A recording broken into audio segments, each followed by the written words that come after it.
Bienvenue sur Bulle de Bonheur, le podcast pour prendre le temps d'être heureux. Je suis Raphaëlle de Foucault, chercheuse inconditionnelle de Bulle de Bonheur. Aujourd'hui, nous vous proposons le numéro 90. Le micro de Bulle de Bonheur voyage virtuellement en France cette semaine. Nous sommes à Carqueiranne dans le Var, près de Toulon, une cité qui m'est particulièrement chère. Et nous accueillons Anne Douchet-Morin. Une fois de plus, vous allez le découvrir, les gens heureux ont aussi des histoires. Et quelles histoires! En 1983, Anne, tu obtiens ton diplôme de sage-femme. Baroudeuse dans l'âme, tu commences ta carrière par une grande navigation de 6 mois autour de l'Atlantique, puis tu enchaînes avec une mission en Éthiopie avec Médecins sans frontières. Quelques remplacements en France, donc toujours en tant que sage-femme, et tu t'envoles avec ton mari et tes 2 tout jeunes enfants au fin fond du Japon pour 3 ans, puis encore 3 ans en Californie. De retour en France, tu prends conscience que ta fuite bien orchestrée d'un système médical plein de désillusions, incapable de retourner dans cette institution protocolaire, tu commences une formation de professeur de yoga et en même temps, tu te lances dans l'accompagnement des accouchements à domicile. Sciatique. L'Éthiopie t'enseigne la vie et la mort. Le Japon t'offre une immense ouverture d'esprit. La Californie te donne la dimension de la nature. La naissance de tes 4 enfants t'ouvre à la joie. Et avec Bulle de Bonheur, nous aimons tout ce parcours cosmopolite et les États-Unis me parlent particulièrement. L'accompagnement des naissances naturelles est une révélation pour toi. Anne, tu prends conscience de la puissance de l'énergie de l'enfantement. Et pourtant, il y a des drames dans les ventres. Le bassin te livre des secrets, des mémoires de guerre, des avortements, des viols et j'en passe. C'est un lieu d'ancrage qui peut être abîmé. Tu nous dis que en guérissant l'intime, tu guéris le monde et c'est devenu ta raison d'être. La vie amicale, la vie amoureuse, la vie familiale, le business se déploient en harmonie et en équilibre quand on est dans une énergie de vie. Et quand chacune de nos fondations est vraiment basée sur la force et la sécurité. Tu as développé des programmes, tu as écrit un livre qui s'appelle Corps et moi, que tu as édité et qui est disponible sur ton site annedouchetmorin.com. Alors, pour tous nos auditeurs, c'est Douchet, D-O-U-C-H-E-T, Morin, M-O-R-I-N. Tu as créé une chaîne YouTube qui s'appelle aussi Anne Douchet-Morin. Et puis, tu partages vraiment ton intime conviction que on peut tout changer et transformer le monde si on commence par soi-même. Merci Anne d'être là et je suis extrêmement heureuse de ce partage à venir sur tout le monde qui t'entoure, qui est le monde de la naissance. Bienvenue Anne. Oui, merci de m'inviter, Raphaëlle, je suis ravie d'être là. Le podcast Bulle de Bonheur est publié tous les jeudis et propulsé par 2 minutes de bonheur. Allez, je change de regard. Alors Anne, notre première question. Qu'est-ce qui te rend heureux dans la nature? Ce qui me rend heureuse dans la nature, alors c'est vraiment, je dirais la sensualité. C'est le vent sur ma peau, c'est vraiment le soleil qui me chauffe ou la pluie. J'adore marcher pieds nus sur l'herbe avec la pluie qui tombe, par exemple. Les parfums de la nature, c'est une sensualité avec la nature. Ça peut être ouvrir mes volets le matin, il fait chaud dans la chambre et puis en plein hiver, ouvrir la fenêtre et avoir ce froid sur ma peau qui sort du lit et avec tous les parfums du matin, principalement dans la nature. C'est cette sensualité qui me rend heureuse. D'accord, c'est en fait tout ce que la nature vient te toucher en fait, t'effleurer, te toucher, te faire que tu te sens vivante quelque part aussi. Complètement. Par le toucher, par tous ces événements. D'ailleurs, j'aime bien les natures assez sauvages. Comme je suis navigatrice, j'aime quand il y a pas mal de vent. Donc, je vais aimer un jour d'orage où la pluie menace, où il y a du vent, où les arbres bougent beaucoup. L'intensité. J'aime aussi cette intensité dans la nature qui me rend vivante complètement. La nature me rend archi-vivante. Marcher en montagne et plutôt aller en haute montagne. Si je navigue, c'est plutôt traverser l'Atlantique. Des choses assez... La nature m'invite à l'intensité. Anne, notre deuxième question. Une valeur humaine qui te rend heureuse. La valeur humaine qui me touche le plus, c'est l'authenticité. Et avec l'authenticité, il y a vraiment, du coup, la spontanéité, le oser qui va avec le fait de pas se soucier du regard des autres. d'oser être entièrement, être soi-même. Ce qui pour moi a été une difficulté parce que j'ai mis beaucoup, comme j'étais une hyper authentique justement, que c'est pas toujours bien compris. J'ai mis très longtemps à voir que c'était pas compris en face, très souvent. Et ça fait maintenant l'essence aussi de ce que je partage et des accompagnements que je peux faire. Hein, c'est de connecter l'authenticité. Ça va avec aussi se connecter à l'intuition, du coup, se connecter avec le truc qui vient là, qui est là, qui fait que c'est ça là, le chemin de la personne, le chemin de cet être. Je reviens à l'intensité, tu vois, tu me fais finalement aller vers ça, qui fait que la personne va être dans son intensité et qui me fait que la personne, pour moi, elle est dans sa beauté du coup, qui n'a rien à voir avec la plastique, qui n'a rien à voir avec du bien faire ou du mal faire. On oublie complètement le bien, le mal. La personne, elle est juste là où elle a envie d'être et profondément. Et il y a quelque chose de l'ordre que la personne est alignée, en fait. Elle est alignée, elle est ce qu'elle est. À fond. Oui, oui, c'est exactement ça. C'est trouver sa verticalité, son ancrage. Ça touche tout ce que tu as pu dire de ce que je déploie auprès des personnes. J'ai tellement découvert à quel point les gens sont en difficulté dans l'ancrage, dans la sécurité intérieure. Ça paraît logique d'avoir du mal à être dans son osé, dans son authenticité, si on n'est pas en sécurité avec soi-même et dans sa verticalité, dans son alignement, comme tu dis, bien sûr. Et dans les personnes que tu peux accompagner ou les personnes que tu peux rencontrer plus exactement, cliniquement, est-ce qu'il y a des choses qui te font te rendre compte que cette personne est authentique? Oui, oui, je trouve que c'est d'ailleurs assez rare. C'est quelqu'un dont je vais sentir la pleine présence. Déjà, ça se voit dans un corps qui est vertical. Il suffit de voir quelqu'un avec les épaules un peu rentrées, le cœur fermé, boum, ben voilà, son cœur, clairement, il y a une blessure du cœur. Dans les bassins, c'est spectaculaire comme il y a des bassins en fuite. Les pieds qui sont pas plats, vraiment ouverts dans le sol, une façon de marcher. Et là, l'Éthiopie m'a beaucoup enseigné. J'ai un souvenir. Pourtant, moi, j'étais vraiment dans un camp de réfugiés. Hein. Il y avait la guerre d'Érythrée, la famine. Donc, je travaillais dans des camps où on s'occupait des gens qui étaient en situation désespérée. Et j'ai un souvenir. J'étais sur un grand plateau à Korem, grand plateau de haute montagne. Et je me souviens d'un homme. Ils sont magnifiques, les Éthiopiens, grands, minces, avec un enfant sur ses épaules et qui marchait avec des enjambées immenses, comme un félin.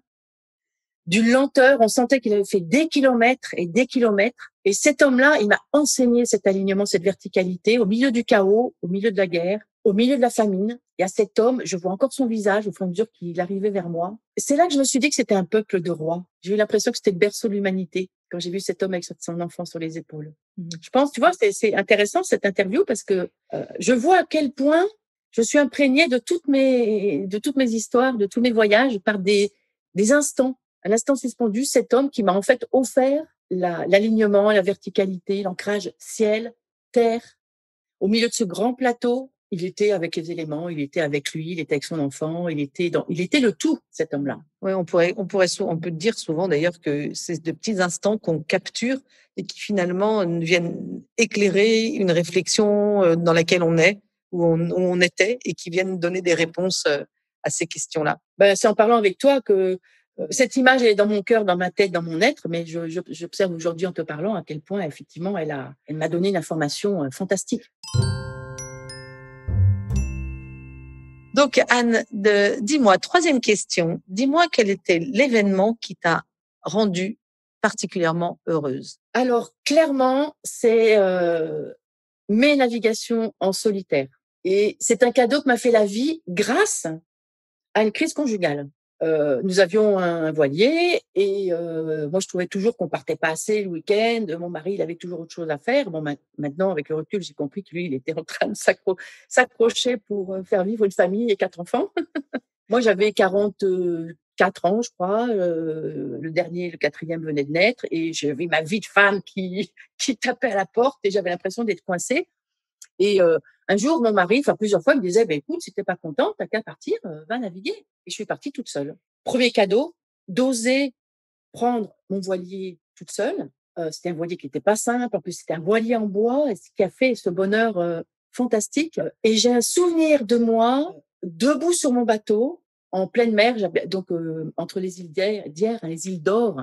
J'étais partie fin septembre, donc au milieu de personnes, en mer, avec la chaleur, justement. Je parlais de ces éléments, la nature qui me rend heureuse. J'ai un souvenir d'être nue sur mon bateau, les pieds sur ce plancher en bois, sur ce pont en bois, les voiles, le vent qui me portait, mes voiles qui étaient absolument alignés avec le vent. Et j'avais l'impression de chevaucher le dragon, tu sais, de chevaucher le tigre et d'être dans ma sensualité, dans ma sexualité, dans ma puissance. Un moment de bonheur, en t'en parlant, tu vois, j'ai des frissons tellement il m'a imprégné ce moment-là aussi. D'être absolument ce tout avec les éléments, avec la mer, avec le paysage, avec le soleil, avec le vent, avec ma nudité, avec mon vaisseau. J'ai l'impression d'être aussi un vaisseau spatial, tu vois, d'être cosmique. Exactement, non, comme un peu la reine du monde, quelque part. Mais la reine au sens, la reine de moi-même. Pas d'idée de pouvoir. C'était vraiment ma puissance intérieure. C'est de connecter, Mmh mh. Mmh. connecter cette force qui est là à l'intérieur et avec beaucoup d'humilité parce que sur ce bateau, je me suis disputée avec mon voilier quand même. Parce que quand tu es toute seule, tu peux plus engueuler l'autre qui s'est trompé. Et Dieu sait que sur un voilier, il y a très souvent des skippers qui crient, etc. Et il m'a aussi enseigné que toutes mes erreurs, je me les reprenais moi dans la figure et que je pouvais pas accuser qui que ce soit d'autre. Donc c'était aussi un enseignement d'humilité. Quand on pose un acte, effectivement, on en est responsable, clairement. Ouais, ouais. Entièrement responsable. Ouais, entièrement responsable. Tout à fait, tout à fait. Et est-ce que tu nous partagerais aussi un événement qui t'a rendue heureuse justement dans le travail que tu accomplis? Que je trouve parce que ton travail, je le trouve tellement fantastique et merveilleux de cet accompagnement à la vie avec ses complexités aussi, comme, je le disais en introduction, tous ces corps qui sont aussi blessés et ces corps blessés qui donnent la vie. Est-ce que tu as le souvenir d'un événement justement, à travers ces accompagnements qui t'a rendue particulièrement heureuse? Alors ce qui me vient tout de suite, c'est un événement très récent. Je veux quand même parler de l'époque où je m'occupais d'accouchement à domicile. J'ai un souvenir de terminer, d'avoir quitté un couple. Alors il s'était préparé, lui, enfin il s'était dit bon peut-être que moi je serai pas là parce que elle pensait vraiment préférer se sentir pour des histoires d'intimité, se sentir mieux que son homme ne soit pas présent parce qu'elle avait des idées préconçues sur l'intimité, sur montrer son sexe, etc. Et sur cet accouchement à domicile, l'homme, il a été d'une présence à elle fantastique. Et je suis sortie un petit matin en me disant, bah, finalement, il n'y a vraiment pas besoin de sage-femme. La naissance, quand tout est aligné, justement, quand les blessures ont été identifiées avant. Cet homme, il a pu prendre cette place-là parce qu'ils avaient parlé avant que ça pourrait peut-être être difficile pour elle d'avoir cette place-là. Donc, ils avaient lâché le truc. Ils avaient lâché le fait que ça serait difficile pour elle dans son intimité, que son homme. Et en fait, il était là à regarder le bébé, à l'encourager. Waouh, ça a été. Vu la préparation, c'était magnifique. Et je suis sortie au petit matin. Il venait de neiger c'était dans le Haut-Var. Et il y avait un peu de neige sur les vignes en hiver, hein. Et c'était là aussi, tu vois, c'était la nature fraîche après la chaleur de la naissance qui était là. Dans les accompagnements que je fais actuellement, qui ne sont plus les accompagnements de la naissance physique, mais c'est plutôt naître à soi-même. Et donc ce programme Voyage en Périnée qui existe depuis 1 an et qui tourne depuis 1 an, je fais des accompagnements en live, des groupes qui rentrent dans ce programme. Et j'ai une femme qui a témoigné hier soir de sa transformation. J'avais les larmes aux yeux parce qu'entre le début quand elle est rentrée dans ce programme, où elle s'est vraiment accrochée, elle a failli renoncer parce que quelquefois ça réveille des douleurs. Quand on va dans cet intime qui est blessé, ça réveille les mémoires, ça réveille les douleurs. Et grâce au coaching qui se fait 1 fois par semaine en groupe et grâce au programme qu'elle a refait, elle s'est vraiment accrochée. Elle a témoigné hier d'une transformation incroyable. Et elle dit, mais c'était incroyable dans ma façon de marcher. Avant, j'avais l'impression que j'arrivais pas à avancer, que j'étais toujours un peu reculon. Là, maintenant, je me sens, j'avance vraiment. Une sûreté à son travail qui s'est installée, enfin, et où j'ai terminé son témoignage en me disant, bah ouais, Anne, t'as été inspirée à faire ce programme. Comme tu le sais, c'est un gros boulot de mettre en route tout ça. Et quand j'ai une personne qui témoigne de cette transformation pour rejoindre la joie de son corps vivant, je sais que je suis faite pour ça, pour aider les personnes à retrouver cette joie, cette sensualité d'être en fait. Dis-moi, Anne, notre 4e question. Quel est ton secret pour être heureuse?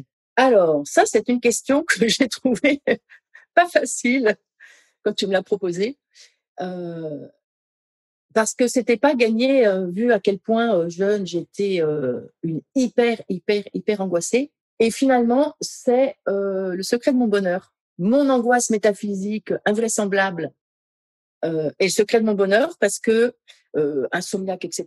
Et quand à 18 ans, j'ai un médecin qui a commencé à me donner des médicaments pour dormir, je me suis dit, oups, ça craint. Et c'est là que j'ai commencé à rentrer dans des enseignements comme la sophrologie et tout particulièrement le yoga. Le secret de mon bonheur, c'est d'avoir appris à descendre à l'intérieur de moi-même, à ne pas chercher des solutions à l'extérieur et de revenir toujours dans les profondeurs. Et plus j'ai appris à faire ça, plus j'ai expérimenté que quand il y a quelque chose de très difficile qui t'arrive, quand il y a quelque chose qui t'angoisse, d'ailleurs très souvent, c'est pas trop ce que c'est. Hein, enfin, ça peut être des choses très concrètes, mais ça peut être aussi des choses totalement subtiles. C'est plus on va à l'intérieur, plus je vais à l'intérieur, plus je descends dans la profondeur, ça pète comme une bulle de savon. Et du coup, ça fait partie de ce que j'accompagne aussi, c'est qu'à partir du moment où je sais le faire moi, je sais accompagner les autres pour aller vers ça. Et ça touche bien sûr ce fameux bassin, cette sécurité, la sécurité dans la fondation de notre corps, de notre véhicule, de notre maison intérieure. Enfin, c'est encore notre conversation parce que il y a beaucoup de femmes qui sont perdues aussi de vouloir être dans leur vie professionnelle, frustrées parce qu'elles ne sont pas assez avec leurs enfants. Il y a aussi un équilibre à trouver là. Dans les accompagnements que je fais maintenant, je vais vraiment œuvrer à cet endroit-là pour trouver l'équilibre sur tous les plans. Absolument. Bah, de toute façon, c'est des choses que moi, dans mes accompagnements, je retrouve complètement aussi. Cet équilibre à trouver entre vie professionnelle, vie personnelle, vie familiale. Et puis, en tant que femme, être femme aussi. De ce fait-là, il y a souvent la mère et la femme business qui est là. Et souvent, la vie personnelle est un peu oubliée, c'est-à-dire faire un peu des choses. Et du coup, ça crée des petites distorsions à certains moments de la vie. Mais en plus, j'aime bien un peu oublier, moi je dirais beaucoup oublier. Et petite distorsion, je dirais plutôt grande distorsion. Surtout si, ça revient à la pleine présence. C'est-à-dire que c'est apprendre la pleine présence avec ses enfants, avec la femme, avec le businessman, avec le couple. Savoir vraiment offrir de la pleine présence à chaque instant. La plupart d'entre nous, on a du mal à le faire et ça nous perd beaucoup. Hein, et donc, c'est pas un peu, moi je dirais beaucoup. Moi, la plupart des femmes que j'accompagne sont passées par des moments où elles se sont totalement oubliées en tant que femmes. Profiter de l'instant présent à travers ce que tu partages. Pleine présence, ça rejoint un autre aspect de mes compréhensions. C'est qu'il y a énormément de personnes que je peux accompagner. Comme je suis professeure de yoga, j'ai beaucoup de monde dans ce monde spirituel qui en fait se sont réfugiés dans le spirituel et du coup ne sont pas dans le corps. L'incarnation, c'est d'être dans son corps. Et donc, cette pleine présence me touche plus en tant qu'instant présent. Et j'ai toujours cette image des moines dans leur robe orange. Pour moi, il y a une image où ils sont dans une présence. Ils ont souvent, le visuel est assez costaud, dans une assise, vraiment là. Eh bien, ça rejoint à ce qu'on parlait de l'alignement. Hein. On est à la fois un corps, un esprit et on a des émotions et que tout ça a besoin d'être en lien. Et si on n'est que dans la tête ou que dans ses émotions, que dans ses spirituels, on oublie effectivement le corps et à un moment, il parle le corps pour dire, hé, j'existe. Il parle et puis en plus, plus les personnes vont éventuellement s'échapper dans le spirituel, plus le corps va dire de façon de plus en plus douloureuse. Ouh, la douleur, moi, ce que je constate dans mes accompagnements, hein, c'est que la douleur, c'est comme l'accouchement quelque part, c'est que elle est là pour nous dire de venir. C'est ça qui est le paradoxe, c'est que le réflexe, c'est de vouloir s'échapper de la douleur, alors qu'en fait, elle nous invite à venir la rencontrer. Et hop, je me lance. Anne, 5e question. Dis-moi, quels sont tes 3 synonymes de bonheur? Alors, c'est toujours cette question du bonheur, je me rends compte que je bug. Parce que c'est tellement, je trouve que le bonheur est volatile et en même temps, il peut être toujours là. Cette possibilité du bonheur, à mon avis, dans mon ressenti, dans ce que j'ai pu observer en réfléchissant à cette question, c'est le lien. Donc, les 3 synonymes, ça va être le lien, le premier, ça va être le lien déjà avec soi-même. Ça peut paraître très égocentré. Je ne vois pas comment on peut être en bonheur avec les autres à partir du moment où on n'est pas déjà en bonheur avec soi-même. Ça va revenir au lâcher prise et en fait, on va être agrippé à avoir une bande de copains, être agrippé à avoir une belle maison, être agrippé à avoir des tas de choses extérieures. Et on voit bien que ça fonctionne pas parce que tu vois des gens dans des maisons de rêve qui sont pas heureux, tu vois des gens avec plein de copains et puis en fait, ils sont seuls à l'intérieur de la foule, etc., etc. Donc, premier aspect du bonheur, c'est ce lien avec soi-même. Du coup, le deuxième aspect, c'est le lien avec la nature. Voilà, d'être en lien avec sa nature, avec la nature. Et puis, du coup, à partir de là, tu peux être en lien avec les autres, dans l'authenticité. Dans l'authenticité. Bon résumé. Donc, lien avec soi-même, lien avec la nature et lien avec les autres. Notre dernière question.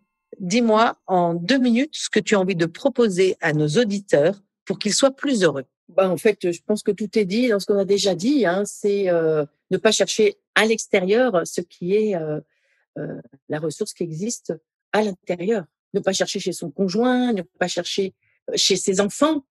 Tout à fait, absolument, absolument. Et puis, c'est ce que moi j'aime beaucoup dans tout ce que je travaille, notamment en psychologie positive, c'est d'aller rechercher justement ses forces, d'aller rechercher ses valeurs, d'aller chercher toutes ses qualités, de regarder comment est-ce qu'on a pu les expérimenter déjà dans sa vie pour que le jour où on traverse des difficultés, parce que c'est normal d'en traverser et tout le monde en traverse, c'est aller puiser dans tout ce que j'ai déjà réussi, justement pour aller traverser des moments qui sont plus difficiles. Parce que les ressources, on les a. Mais c'est 200%, 1000% avec tes propos. C'est dans les accompagnements, de plus en plus, j'accompagne aussi des entrepreneuses qui ont vraiment envie d'aller plus loin, de réussir, ont tendance à renier le passé. Alors que si tu es comptable, mais que tu veux devenir une hypnothérapeute, dans toute une 20 ans de comptable, tu as des points d'appui, d'organisation. Moi, je suis tellement pas comptable que j'admire. Moi, je me dis, mais tu te rends compte tout ce que tu as, que pour moi, c'est le bazar. Et de pas oublier les points d'appui, l'expérience. Mais oui, absolument. Toute expérience de toute notre vie est au service de la suite. Nous avons tous les pépites en nous-mêmes pour vivre une vie alignée. Tout à fait. Eh ben, écoute, magnifique. Alors, pour terminer, Anne, comme nous le faisons chaque semaine, nous avons la petite mousse qui est une citation. Et cette semaine, il y en a une qui, je trouve, résume bien les propos que nous avons échangés. Elle est de Justine Garder et qui dit « Naître, c'est recevoir tout un univers en cadeau ». C'est-à-dire que quand un bébé arrive au monde, et il arrive au monde expérimenté, tout est possible. Exactement, dans cette expérimentation, il y a tout un univers qui l'attend, donc je trouve que c'est assez magnifique. Et merci Anne pour cette interview particulièrement passionnante. À très bientôt. Avec Bulle de Bonheur, prenez le temps d'être heureux. Merci pour votre écoute. Si vous avez aimé, dites-le nous avec 5 étoiles. Laissez vos commentaires et envoyez des bulles de bonheur à vos amis en partageant ce podcast. Inscrivez-vous à notre newsletter en allant sur notre site 2minutesdebonheur.com, 2 en chiffres, pour être notifié de nos prochains épisodes. Également, profitez de toutes nos astuces sur nos réseaux sociaux, Instagram et Facebook, 2 minutes de bonheur. Enfin, Bulle de Bonheur est propulsée par les jeux 2 minutes, 52 cartes pour prendre le temps d'être heureux.